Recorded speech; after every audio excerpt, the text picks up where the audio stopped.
ਤੇ ਭਾਜੀ ਮੈਂ ਜਿੱਦਾਂ ਇੰਸ਼ੋਰੈਂਸ ਕਰਾਈ ਸੀਗੀ ਹੈ ਨਾ ਜੀ, ਤੇ ਭਾਜੀ ਮੇਰੀ ਇੰਸ਼ੋਰੈਂਸ ਜਿਹਦੇ ਬੰਦੇ ਕੋਲ ਮੈਂ ਕਰਾਈ ਸੀਗੀ ਤੇ ਉਹਦੀ ਜਿਹੜੀ ਪਾਲਿਸੀ ਉਹ ਕਰਪਸੀ ਫਾਈਲ ਕਰ ਗਈ ਹੈ ਨਾ ਜੀ। ਤੇ ਬੈਂਕ ਨੇ ਜਿਹੜੀ ਪੈਸਾ ਲੋਨ ਦਿੱਤਾ ਹੋਇਆ ਇੱਕ ਇਹਨਾਂ ਨੂੰ ਪੈਸਾ ਦਿੱਤਾ ਹੈਗਾ ਭਾਜੀ, ਤੇ ਉਹਨਾਂ ਨੇ ਹੁਣ ਮੇਰੇ ਤੇ ਕੇਸ ਕਰ ਦਿੱਤਾ ਹੈ ਜੀ, ਹੈ ਨਾ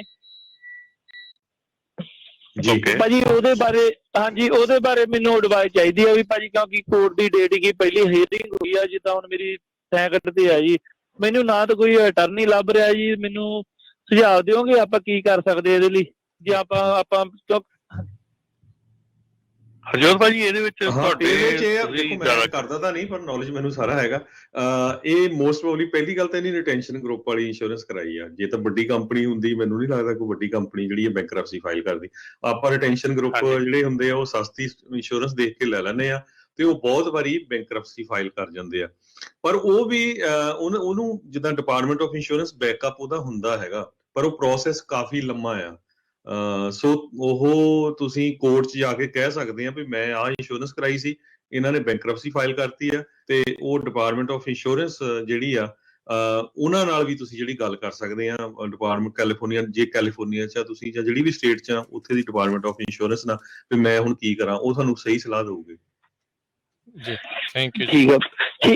ਠੀਕ ਆ ਭਾਜੀ। ਭਾਜੀ ਮੈਨੂੰ ਇੱਕ ਹੋਰ ਛੋਟਾ ਜਿਹਾ ਕੁਐਸਚਨ ਹੈਗਾ, ਜਿੱਦਾਂ ਲੈ ਕੇ ਮੈਂ ਪਿਛਲੀ ਵਾਰ ਹੀਅਰਿੰਗ ਤੇ ਗਿਆ ਹੈਗਾ, ਮੈਨੂੰ ਜੱਜ ਨੇ ਕਿਹਾ ਹੈਗਾ ਵੀ ਤੁਸੀਂ ਆਪਣਾ ਅਟਰਨੀ ਹਾਇਰ ਕਰਨਾ ਹੈ, ਕਿਉਂਕਿ ਭਾਜੀ ਅਟਰਨੀ ਕਾਫੀ ਕੋਸਟਲੀ ਹੈ ਇਸ ਟਾਈਮ, ਹੈ ਨਾ ਜੀ। ਭਾਜੀ ਮੈਂ ਜਿੱਦਾਂ ਸਰਕਾਰੀ ਵਕੀਲ ਦੇ ਥਰੂ ਜਿੱਦਾਂ ਆਪਣੇ ਬਿਆਨ ਦੇ ਸਕਦਾ ਹੈ ਜੀ ਇਸ ਚੀਜ਼ ਦੇ ਰਿਲੇਟਡ? ਨਹੀਂ, ਪਹਿਲਾਂ ਤੁਸੀਂ ਦੱਸੋ ਤੁਹਾਡਾ ਕਲੇਮ ਹੋਇਆ ਜਾਂ ਕੀ ਹੋਇਆ ਤੁਹਾਡਾ ਇੰਸ਼ੋਰੈਂਸ? ਨਹੀਂ ਜਿੱਦਾਂ, ਹਾਂਜੀ ਜਿੱਦਾਂ ਭਾਜੀ ਮੇਰੀ ਇੰਸ਼ੋਰੈਂਸ ਜਿਹੜੀ ਉਹ ਕਰਪਸੀ ਫਾਈਲ ਕਰਕੇ ਨਿਕਲ ਗਈ ਹੈ ਨਾ ਜੀ, ਉਹਨੇ ਜਿੱਦਾਂ ਮੇਰਾ ਉਦੋਂ ਮੈਕਸਿਮਮ 45 ਡੇ ਮੇਰਾ DOT ਵੀ ਨੈਗੇਟਿਵ ਰਿਹਾ, ਜਿੱਦਾਂ ਨਾ ਸਡਨਲੀ ਪਤਾ ਲੱਗਾ ਵੀ ਉਹ ਕਰਪਸੀ ਫਾਈਲ ਕਰ ਗਈ ਜੀ। ਤੇ ਭਾਜੀ ਮੇਰਾ ਡਾਊਨ ਪੇਮੈਂਟ ਇੱਕ ਟਰੱਕ ਦਾ 10,000 ਹੀ, ਜਿਹਦੇ ਵਿੱਚੋਂ ਮੈਂ 5,000 ਵਾਪਸ ਲੈ ਗਿਆ ਨਾ ਜੀ। ਤੇ ਪਰ ਉਹ ਜਿੱਦਾਂ ਬਾਅਦ ਚ ਮੈਨੂੰ ਬੈਂਕ ਨੇ ਲੈਟਰ ਪਾ ਦਿੱਤੀ ਆ ਵੀ ਜਿਹੜਾ ਤੁਹਾਡਾ ਇੰਸ਼ੋਰੈਂਸ ਨੇ ਜਿੱਦਾਂ ਲੈ ਕੇ ਪੈਸੇ ਲੈ ਹੋਏ ਗਈ, ਉਹ ਤੁਹਾਡੇ ਤੇ ਆਪਾਂ ਜਦੋਂ ਵੀ ਇੰਸ਼ੋਰੈਂਸ ਲੈਂਦੇ ਆ ਆਪਣੇ ਕੋਲ ਸਾਈਨ ਕਰਾ ਲੈਂਦੇ ਆ ਨਾ ਜੀ ਉਹ, ਤੇ ਉਹ ਚੀਜ਼ ਦੇ ਚੱਕਰ ਦੇ ਵਿੱਚ ਹੀ ਮੈਨੂੰ ਫਸਾਇਆ ਹੈ ਜੀ। ਅੱਛਾ, ਜਿਹੜੀ ਫਾਈਨੈਂਸ ਕੀਤਾ ਹੈ ਜਿਨ੍ਹਾਂ ਨੇ ਉਹ ਹਾਂਜੀ ਇਹ ਫਾਈਨੈਂਸ ਕੰਪਨੀ ਦਾ ਚੱਕਰ ਹੈ ਜੀ। ਸੋ ਮੇਰੇ ਖਿਆਲ ਨਾਲ ਤਾਂ ਉਹ ਲੈ ਨਹੀਂ ਸਕਦੇ ਜਦ ਕੰਪਨੀ ਬੈਂਕਰਪਸੀ ਹੋ ਗਈ, ਉਹ ਤੁਹਾਤੋਂ ਕਾਹਤੇ ਲਓਗੇ ਇਹ। ਪਰ ਤੁਸੀਂ ਨਾ ਏਦਾਂ ਕਰਿਓ, California department of insurance Google ਤੇ ਸਰਚ ਕਰਕੇ ਉਹਨਾਂ ਨੂੰ ਕਾਲ ਕਰਿਓ ਵੀ ਮੈਨੂੰ ਕਿਹੜੀ ਹੈਲਪ ਮਿਲ ਸਕਦੀ, ਉਹ ਤੁਹਾਨੂੰ ਸਹੀ ਦਊਗੇ ਬਿਲਕੁਲ ਸਲਾਹ ਜੀ। So California department of insurance ਦਾ ਕੰਟੈਕਟ ਨੰਬਰ ਗੂਗਲ ਤੋਂ ਲੱਭ ਕੇ ਉਹਨਾਂ ਦੇ ਨਾਲ ਤੁਸੀਂ ਪਰ ਇਹ ਮਾੜੀ ਗੱਲ ਆ, ਜੇ ਹੁਣ ਆਪਣਾ ਬੰਦਾ ਵੀ ਸੀ, ਚਲੋ ਆਪਾਂ ਨਾਂ ਨਹੀਂ ਲੈਣਾ ਚਾਹੀਦਾ ਕੋਈ ਵੀ, ਤਾਂ ਉਹਨੂੰ ਥੋੜਾ ਗਾਈਡ ਕਰਨਾ ਚਾਹੀਦਾ ਵੀ ਭਾਈ ਯਾਰ ਹੁਣ ਕਸੂਰ ਤਾਂ ਚਲੋ ਉਹਦਾ ਵੀ ਨਹੀਂ, ਵੀ ਜੇ ਬੈਂਕਰਪਸੀ ਕਰ ਗਈ ਆ ਕੰਪਨੀ ਤਾਂ ਤੁਸੀਂ ਉਹਨੂੰ ਗਾਈਡ ਤਾਂ ਕਰੋ ਯਾਰ ਆਪਣੇ ਕਸਟਮਰ ਨੂੰ ਥੋੜਾ, ਨਹੀਂ ਜੀ। ਥੈਂਕ ਯੂ ਵੀਰ ਜੀ। ਚਲੋ ਹੋਪਫੁਲੀ ਤੁਹਾਨੂੰ ਕੋਈ ਮਦਦ ਜਿਹੜੀ ਉਹ ਮਿਲੇ ਤੇ ਸਹੀ ਰਾਹ ਵੱਲ ਨੂੰ ਜਿਹੜਾ ਤੁਸੀਂ ਨਿਕਲੋ। ਤੁਹਾਨੂੰ ਕੀ ਲੱਗਦਾ ਰਮਨ ਜੀ? ਮੈਨੂੰ ਵੀ ਇਹੀ ਲੱਗਦਾ ਵੀ ਰਿਟੈਂਸ਼ਨ ਗਰੁੱਪ ਥਰੂ ਹੋਣੀ ਆ, ਹਨਾ? ਹਾਂਜੀ ਇਹ ਰਿਟੈਂਸ਼ਨ ਗਰੁੱਪ ਥਰੂ ਹੋਣੀ ਆ, ਤੇ ਉਹੀ ਆ ਜਿਹੜੀ ਆਪਣੀ ਕੰਪਨੀ ਹੈਗੀ ਆ, ਫਾਈਨੈਂਸ ਕੰਪਨੀ ਆ, ਉਹਨੇ ਪੈਸੇ ਜਿਹੜੇ ਆ ਉਹ ਬੈਂਕਰਪਸੀ ਜਿਹੜੀ ਹੋ ਗਈ ਆ, ਤੇ ਉਹ ਪੈਸੇ ਜਿਹੜੇ ਆ ਵਿੱਚੋਂ ਮਤਲਬ ਕਿ ਚਲੇ ਗਏ ਆ, ਤੇ ਕੰਪਨੀ ਹੁਣ ਦੇਖ ਰਹੀ ਆ ਵਾਪਸ। ਬਿਲਕੁਲ। ਆਪਣੇ ਅਗਲੇ ਕਾਲਰ ਨੇ ਸੁਖਮਿੰਦਰ ਜੀ। ਸਤਿ ਸ਼੍ਰੀ ਅਕਾਲ ਜੀ। ਸਤਿ ਸ਼੍ਰੀ ਅਕਾਲ। ਮੈਂ ਸੁਖਮਿੰਦਰ ਸਿੰਘ ਬੋਲ ਰਿਹਾ ਜੀ, ਫਰੈਜ਼ਨੋ ਕੈਲੀਫੋਰਨੀਆ ਤੋਂ। ਮੈਂ ਇੱਕ ਸੇਫਟੀ ਇਸ਼ੂ ਤੇ ਇੱਕ ਰਿਕੁਐਸਟ ਕਰਨੀ ਚਾਹੁੰਦਾ ਆਪਣੇ ਸਾਰੇ ਟਰੱਕਰ ਵੀਰਾਂ ਨੂੰ, ਸਮਾਲ ਓਨਰ ਆਪਰੇਟਰਾਂ ਨੂੰ। ਇੱਕ ਜਿਹੜਾ ਆਮ ਦੇਖਣ ਦੇ ਵਿੱਚ ਆ ਰਿਹਾ ਹੈ ਵੀ ਜਿੰਨੇ ਵੀ ਸਮਾਲ ਟਰੱਕਿੰਗ ਵਾਲੇ ਇੰਡਸਟਰੀ ਨੂੰ ਰਿਲੇਟਡ ਕਰਦੇ, 1 ਜਾਂ 2 ਟਰੱਕਾਂ ਵਾਲੇ, ਉਹ ਲੋਡ ਚੁੱਕਦੇ ਹੈਗੇ ਨੇ ਟੀਮ ਦਾ, ਪਰ ਭੇਜਦੇ ਹੈਗੇ ਨੇ ਸੋਲੋ, ਜਿਹਦੇ ਵਿੱਚ ਆਪਣਾ ਸੇਫਟੀ ਫੀਚਰ ਵੀ ਇਫੈਕਟ ਕਰਦਾ ਹੈ, ਆਪਣੀ ਲਾਈਫ ਵੀ ਇਫੈਕਟ ਕਰਦੀ ਹੈਗੀ ਹੈ। ਅਸੀਂ ਥੋੜੇ ਜਿਹੇ ਕੁਛ ਚੰਦ ਪੈਸਿਆਂ ਦੀ ਖਾਤਰ ਆਪਣੀ ਜਾਨ ਨਾਲ ਔਰ ਪਰਿਵਾਰ ਨਾਲ ਖੇਡਦੇ ਹਾਂ। ਮੇਰੀ ਤੁਹਾਡੇ ਮਾਧਿਅਮ ਰਾਹੀਂ ਸਾਰਿਆਂ ਨੂੰ ਬੇਨਤੀ ਹੈ ਵੀ ਇਹੋ ਜਿਹੇ ਕੰਮ ਨਾ ਕਰੋ, ਤਾਂ ਕਿ ਜਿਹਦਾ ਆਪਣਾ ਪਰਿਵਾਰ ਦੀ ਜਾਨ ਜੋਖਮ ਦੇ ਵਿੱਚ ਆਪਾਂ ਨੂੰ ਪਰੇਸ਼ਾਨੀ ਝੱਲਣੀ ਪਵੇ ਜੀ। ਥੈਂਕ ਯੂ ਜੀ। ਧੰਨਵਾਦ ਬਹੁਤ ਬਹੁਤ। ਬਿਲਕੁਲ, ਇਹ ਤਾਂ ਜਿਹੜਾ ਹੁਣ ਡਰਾਈਵਰ ਆ, ਜੇ ਕੰਪਨੀ ਵਾਲੇ ਭੇਜਦੇ ਉਹ ਤਾਂ ਲਾਲਚੀ ਆ। ਰਮਨ ਜੀ ਇੱਕ ਚੀਜ਼ ਤੇ ਮੈਂ ਇਹ ਪੁੱਛਣਾ ਚਾਹੁੰਦਾ ਆ, ਜਿਹੜਾ ਕੋਈ ਸਿੰਗਲ ਚੱਲ ਰਿਹਾ ਹੈ ਉਹ ਟੀਮ ਦੇ ਲੋਡ ਏਦਾਂ ਚੱਕ ਸਕਦਾ ਆ? ਮਤਲਬ ਕੋਈ ਵੈਰੀਫਿਕੇਸ਼ਨ ਨਹੀਂ ਹੁੰਦੀ ਲੋਡ ਵਾਲੇ ਵੀ ਵਾਕਈ ਇੱਕੋ ਟੀਮ ਡਰਾਈਵਰ ਹੈਗੇ ਆ, ਟੀਮ ਹੈਗੀ ਆ ਕਿ ਨਹੀਂ? ਹੁਣ ਏਦਾਂ ਆ ਕਿ ਦੇਖੋ ਇੱਥੇ ਜਿੱਦਾਂ ਤੁਹਾਨੂੰ ਪਹਿਲਾਂ ਵੀ ਆਪਾਂ ਕਈ ਵਾਰੀ ਦੱਸ ਚੁੱਕੇ ਆ ਕਿ ਇੱਥੇ ਖਾਸ ਕਰਕੇ ਮੈਂ ਫ੍ਰਿਜ਼ਨੋ ਦੀ ਗੱਲ ਕਰਾਂਗਾ। ਮੈਂ ਫ੍ਰਿਜ਼ਨੋ 'ਚ ਰਹਿਣਾ ਹੈਗਾ। ਫ੍ਰਿਜ਼ਨੋ ਤੋਂ ਲੋਡ ਚੱਕਣ ਜਾਣਾ ਆ, ਸਲੀਨਸ ਲੋਡ ਜਾਣਾ, ਨਿਊਯਾਰਕ ਨੂੰ ਜਾਂ ਕਿਤੇ ਵੀ ਜਾਣਾ ਆ, ਈਸਟ ਕੋਸਟ 'ਤੇ ਜਾਣਾ ਹੈ। ਜਦੋਂ ਫ੍ਰਿਜ਼ਨੋ ਤੋਂ ਸਲੀਨਸ ਚੱਕਣ ਜਾਣਾ ਉਦੋਂ 2 ਡਰਾਈਵਰ ਭੇਜ ਦੇਣੇ ਆ, ਉਹਦੇ ਵਿੱਚ ਇੱਕ ਲੋਕਲ ਡਰਾਈਵਰ ਭੇਜਣਾ, ਆਪਣਾ ਬਿਠਾ ਦੇਣਾ ਉਦਾਂ ਹੀ ਜਿਹੜਾ ਦਿਖਾਵੇ ਨੂੰ ਹੈਗਾ। ਉੱਥੋਂ ਲੋਡ 2 ਡਰਾਈਵਰ ਦਿਖਾ ਕੇ ਚੱਕ ਲਿਆਉਣਾ, ਇੱਥੇ ਵਾਪਸ ਆਉਣਾ, ਉਹ ਡਰਾਈਵਰ ਨੇ ਇੱਥੇ ਰਹਿ ਜਾਣਾ ਤੇ ਉਹਨੇ ਸਿੰਗਲ ਡਰਾਈਵਰ ਨੇ ਅੱਗੇ ਜਾਣਾ। ਠੀਕ ਹੈ ਨਾ, ਇਹ ਨਾਰਮਲ ਪ੍ਰੋਸੈਸ ਹੈਗਾ। ਬਹੁਤ ਕੰਪਨੀਆਂ ਇਹ ਕੰਮ ਕਰਦੀਆਂ ਹੈਗੀਆਂ।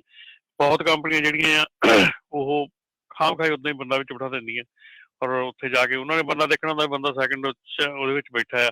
ਇੱਕ ਦੂਜੀ ਗੱਲ ਆ ਕਿ ਜਦੋਂ ਇੱਕ ਲਾਅ ਹੈਗਾ ਆ ਕਿ ਜੇ ਤੁਹਾਡਾ ਸੈਕਿੰਡ ਡਰਾਈਵਰ ਜਿਹੜਾ ਹੈਗਾ ਉਹ ਬੱਸ ਦੇ ਵਿੱਚ ਸੁੱਤਾ ਤੇ ਉਹਨੂੰ ਈਵਨ ਪੁਲਿਸ ਵਾਲੇ ਵੀ ਉਠਾ ਨਹੀਂ ਸਕਦੇ ਗੱਲ ਕਰਨ ਨੂੰ, ਕਿਉਂਕਿ ਉਹ ਆਪਣੀ ਬੱਸ ਦੇ ਵਿੱਚ ਹੈ।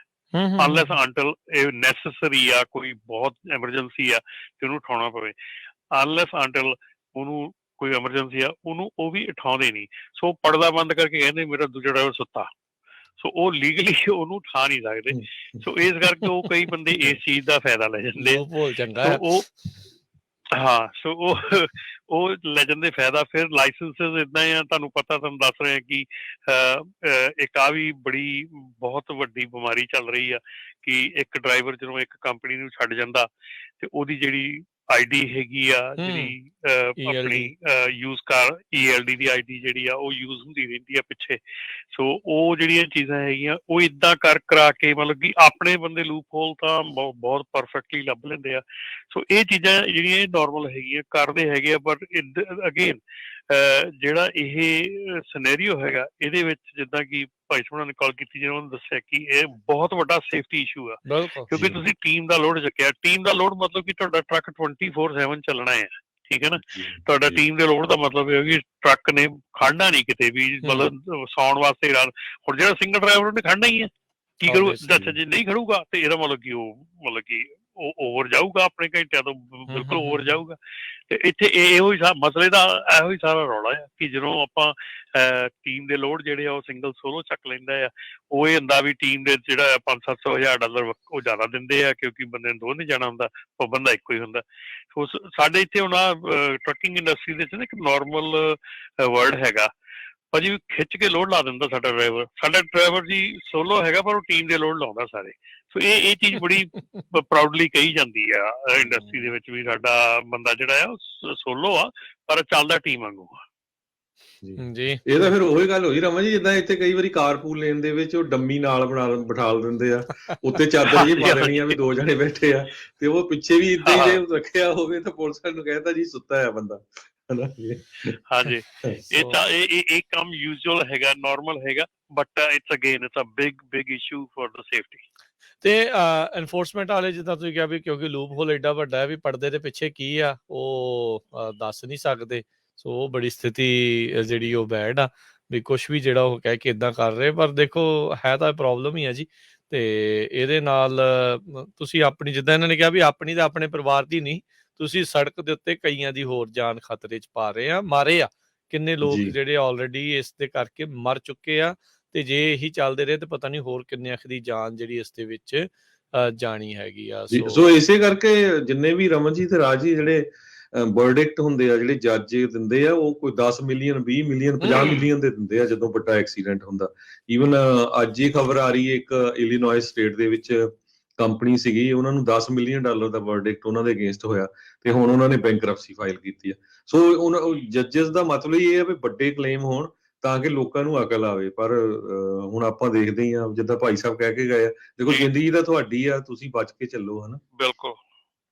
ਤੇ ਇਹਦੇ ਨਾਲ ਹੀ ਆਪਾਂ ਇੱਕ ਜੁੜਿਆ ਜਿਹੜਾ ਮਸਲਾ ਹੈਗਾ ਹੁਣ, ਜਿਹੜਾ ਆਉਣ ਵਾਲਾ ਮਸਲਾ ਹੈਗਾ ਅਗਲੇ ਸਾਲ ਦੇ ਲਈ, ਉਹਦੇ ਲਈ ਆਪਾਂ ਗੱਲ ਕਰ ਲੈਂਦੇ ਹਾਂ ਕਿ FMCS ਦੇ ਵੱਲੋਂ ਜਿਹੜੀ ਆ ਪਲਾਨ ਜਿਹੜੀਆਂ ਉਹਨਾਂ ਨੂੰ ਗੇਅਰ ਅਪ ਕਰ ਲਿਆ ਗਿਆ ਕਿ ਜਿਹੜੇ ਸਪੀਡ ਲਿਮਿਟਰਸ ਹੈਗੇ ਆ ਟਰੱਕਾਂ ਦੇ ਵਿੱਚ, ਜਿਹੜੇ ਇਲੈਕਟ੍ਰੋਨਿਕ ਸਪੀਡ ਲਿਮਿਟਰ ਹੈਗੇ ਆ, ਉਹਨੂੰ ਮੈਂਡੇਟ ਨੂੰ ਲਿਆਉਣ ਦੀ ਤਿਆਰੀ ਕੀਤੀ ਜਾ ਰਹੀ ਆ। ਜਿਹੜਾ ਮੈਂਡੇਟ ਇਹ 2016 ਦੇ ਵਿੱਚ ਇਹਦੀ ਗੱਲਬਾਤ ਸ਼ੁਰੂ ਹੋਈ ਸੀਗੀ, ਤੇ ਜਿਹੜੇ 2601 ਗ੍ਰੋਸ ਦੇ ਹੈਗੇ ਆ, 26,001 ਗ੍ਰੋਸ ਪਾਉਂਡ ਦੇ ਹੈਗੇ ਆ ਟਰੱਕ ਹੈਗੇ, ਜਿਹੜੇ ਕਿ ਬੇਸਿਕਲੀ ਆਪਣੇ ਬਿਗ ਰਿਗਸ ਹੈਗੇ ਆ, ਉਹਨਾਂ ਦੇ ਵਿੱਚ ਇਹ ਜਿਹੜਾ ਆ ਲਾਉਣ ਦੀ ਜਿਹੜੀ ਆ ਗੱਲਬਾਤ ਸ਼ੁਰੂ ਹੋ ਗਈ ਆ ਬਈ ਇਹਦੇ ਵਿੱਚ ਜਿਹੜਾ ਆ ਨੈਕਸਟ ਈਅਰ ਦੇ ਵਿੱਚ ਇਹਦੇ ਲਈ ਫੈਸਲਾ ਹੋਣਾ ਆ।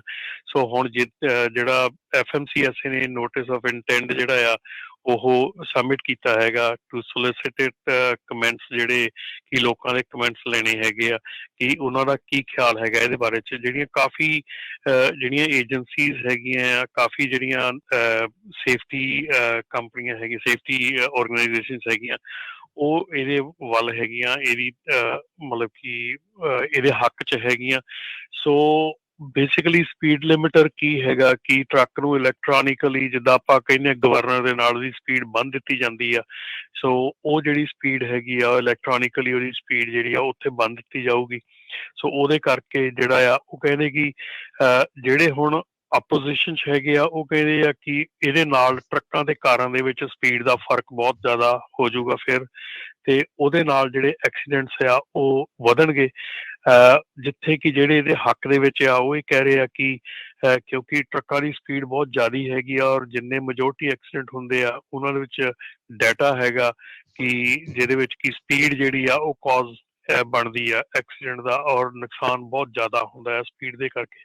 ਸੋ ਇਹ ਸਾਰੀਆਂ ਚੀਜ਼ਾਂ ਜਿਹੜੀਆਂ ਆ ਇਹਨਾਂ ਨੂੰ ਮੱਦੇਨਜ਼ਰ ਰੱਖ ਕੇ ਜਿਹੜਾ FMCSA ਆ ਉਹਨਾਂ ਵੱਲੋਂ ਨੋਟਿਸ ਆਫ ਇੰਟੈਂਟ ਜਾਰੀ ਕੀਤਾ ਗਿਆ ਆ। ਉਹਨਾਂ ਨੇ ਹੁਣ ਅਗਲੇ ਮਹੀਨੇ ਤੋਂ ਸ਼ਾਇਦ ਜਿੱਦਾਂ ਹੀ ਇਹਦੇ ਕਮੈਂਟਸ ਪੀਰੀਅਡ ਸ਼ੁਰੂ ਹੋਊਗਾ ਆਪਾਂ ਫਿਰ ਤੁਹਾਡੇ ਨਾਲ ਇਹਦੇ ਲਈ ਜਿਹੜਾ ਆ ਇਹਦੇ ਬਾਰੇ 'ਚ ਗੱਲ ਕਰਾਂਗੇ। ਪਰ ਗੈਟ ਰੈਡੀ, ਇਹ ਚੀਜ਼ ਜਿਹੜੀ ਆ 2023 ਦੇ ਵਿੱਚ ਜਿਹੜਾ ਐਂਟੀਸਪੇਟਡ ਰੂਲ ਹੈਗਾ ਆ, ਪ੍ਰਪੋਜ਼ ਰੂਲ ਹੈਗਾ, ਇਹ ਇਲੈਕਟ੍ਰੋਨਿਕਲੀ ਇੰਜਨਸ ਦੀ ਸਪੀਡ ਜਿਹੜੀ ਆ ਉਹ ਗਵਰਨ ਕਰਨ ਦਾ, ਉਹ ਆਉਣ ਜਾ ਰਿਹਾ ਹੈਗਾ। ਸੋ ਇਹਦੇ ਬਾਰੇ ਦੇ ਵਿੱਚ ਵੀ ਜਿਹੜਾ ਆ ਆਪਣਾ ਧਿਆਨ ਰੱਖੋ ਕਿ ਤੁਸੀਂ ਇਹਦੇ ਬਾਰੇ 'ਚ ਕੀ ਚਾਹੁੰਦੇ ਆ, ਕੀ ਸੋਚਦੇ ਆ। ਸੋ ਇਹ ਜਿਹੜੇ ਜਦੋਂ ਕਮੈਂਟ ਪੀਰੀਅਡ ਆਊਗਾ ਤੇ ਡੈਫੀਨੇਟਲੀ ਅਸੀਂ ਕਹਾਂਗੇ ਕਿ ਤੁਸੀਂ ਆਪਣੇ ਆਪਣੇ ਜਿਹੜੇ ਵਿਚਾਰ ਹੈਗੇ ਆ ਜ਼ਰੂਰ ਉੱਥੇ ਰੱਖੋ।